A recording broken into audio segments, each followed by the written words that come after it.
dama leen waxoon la suite logique de cette séparation mooy Diomaye dafa war a taxawal parti politique. fii laa ko waxoon. donc en soi c'est tout à fait normal. Oui.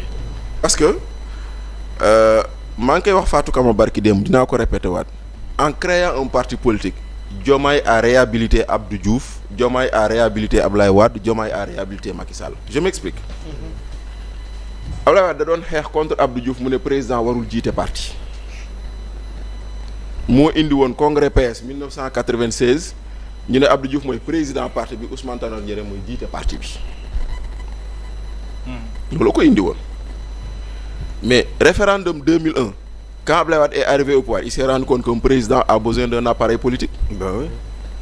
Et qu'est-ce qu'il a fait? On a dit président de la République mën na jiite parti. ñu dem ba indi assise nationale ñu woote fi assise nationale mu ne président waratul nekk chef de parti. Macky Sall dem di signer assise nationale yi avec des réserves ba ñu ñëwee ñu ne ko président warul nekk chef de parti mu ne may leen ma damay soog a teew parti bu bees la il a fait 12 ans il n'a pas lâché son parti. C'est ça.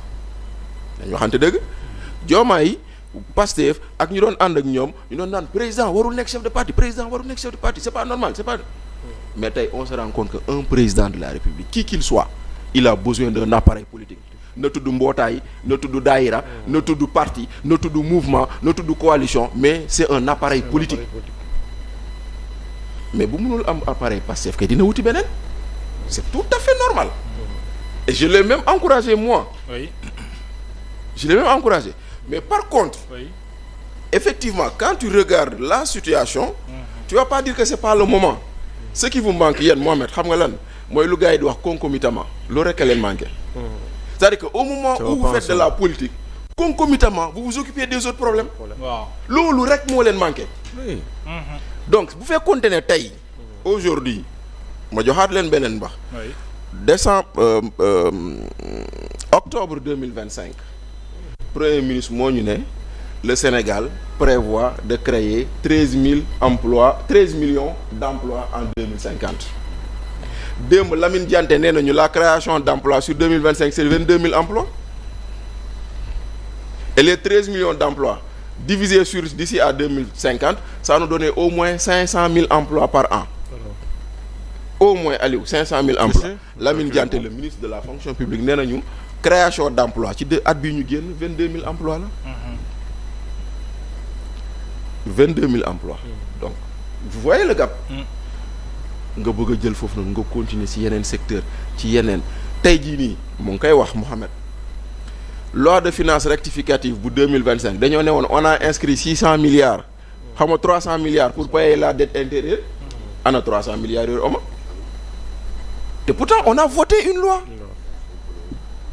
on a annoncé que dañuy fay dette intérieure gisuñu ko. C'était sous l'ère Sonko. Ah mais bien entendu que c'était sous l'ère Sonko. Voilà parce que loolu mooy yi nga xam ne pour man. Et Diomaye était toujours là hein. loolu moo tax ma ne la si vous avez utilisé le verbe ou l'adverbe concomitamment moi j'ai pas de problème. J'encourage un président de la République à aller chercher un parti politique. Mais bu mu fàtte ni béykat yi nawet bi taxaw na te gisaguñu semence. bu mu fàtte ni napp bi nit ñaa ngi jooy bu mu fàtte ni boo demee Tëngéej ñu ngi am problème ak usine bu fa nekk nga xam ne ak yeneen bu mu fàtte ni boo demee dëkk bi voilà tout ce qu'il y a. Donc dès l'instant que loolu mu am le reste grawul parce que on ne peut pas interdire à un politique de faire de la politique. Diomaye daa bëgg deuxième mandat Bachir. Oui, mais il en a le droit. Deuxième mandat ba dafa am lu la fa. mais nag voilà moo tax nag may wax concomitamment boobu noonu. deuxième mandat bi liggéey moo la koy jox. Très bien. te liggéey boobu noonu xëy na bokk na ci am appareil politique bu lay permettre nga am liggéey boobu mais liggéey bi tam c'est du concret sur le terrain. Ah oui. Et le concret sur le terrain pour l'instant on ne le voit pas. Très bien. Wala on le voit très peu malheureusement. Oui. Alors Aliou. xam nga Mohamed. Diomaye est un homme politique à la base. waaw. Diomaye continue à être un homme politique poste bi ñu ko fal sax politique la. Diomaye dafa am fu mu yaakaaroon ca biir Pastef pour moom ay mbébétam mooy dès l'instant que nekk na président de la République forcément ñu accompagner ko pour que mu mën a li mu bëgg moom en tant que nit bu ñu fal cim réew muy président mu mun ko doxal ay nit accompagner ko ci exactement bu ñu ko accompagner ba diir ba logique mu espérer si ça se passe comme il veut te yoon may ko muy constitution mu amaat beneen mandat toujours ci espoir bi mu am ni xëy na peut-être liggéey bi mu war a def dina ko liggéey ba Sénégalais am satisfaction pour mun ko jox possibilité boobu ci diggante bi foog naa at après parce que Diomaye gëm naa ni bi muy toog naan sama chaise bi na ko xool na ko ne jàkk moom laa ko yéene yaakaar na ni xëy na peut-être gor la ko séqal. mais boobu nag day doog a toog de. waaw mais xam nga da nga naan xanaa kii nag. boobu mi ngi doog a parce que nag li dal Ousmane Sonko ak Habib Sy. waaw dalul Diomaye ak Ousmane Sonko. bu doon Habib Sy nga ne xëy na moom sax avoué na ni mandat de transition la. ba pare sax du ko yeggali bu defee quelque temps da koy bàyyi. amaana xëy na loolu moo taxoon sax ñu jox ko mandat parlementaire parrainage parlementaire waaye loolu moo tax Diomaye il faut mu communiquer Abdourahmane Diouf sànni na ay baat mais il faut mbir yi mu leer il faut que ñu xam véritablement lan moo am ci diggante Ousmane Sonko ak Bassirou Diomaye Faye d'abord à la base ci wàllum candidature bi. oui.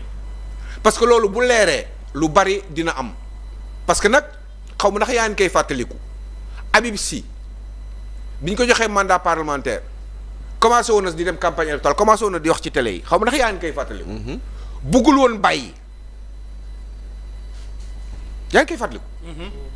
ana lu taxoon moment boobu Habib Sy gars yi ne ko léegi bàyyil Diomaye mu continuer yow nga dellu ginnaaw mu bañoon ba dem ci télé bi di commencer di def ses interventions li taxoon mu changé ñu koy forcer mu ne du dem ba faf mu nangu xam naa ci insistance su Ousmane Sonko waaye Habib Sy lan moo ko indi woon foofu ba ñu jox ko parrainage parlementaire Diomaye est-ce que leeraloon na digganteem ak Ousmane Sonko ci candidature boobu wala est-ce que Ousmane Sonko daf ko mënul woon dara parce que nag ku dem di choisir ay nit ñu bokkul biir Pastef bokkuñu fa de. bàyyi fa sa njaboot doo mën a tere ki nga xam ne presque numéro 2 la wala numéro 3 ci biir parti bi la bu bëggee nekk candidat doo ko mën a empêcher da nga koy bàyyi mu dem parce que doo ko jox ñi nekkul ci biir nga ne leen Cheikh Tidiane Dièye bokkul Pastef nga ne parrainage parlementaire jàppale leen Cheikh Tidiane Dièye jël benn parrainage populaire.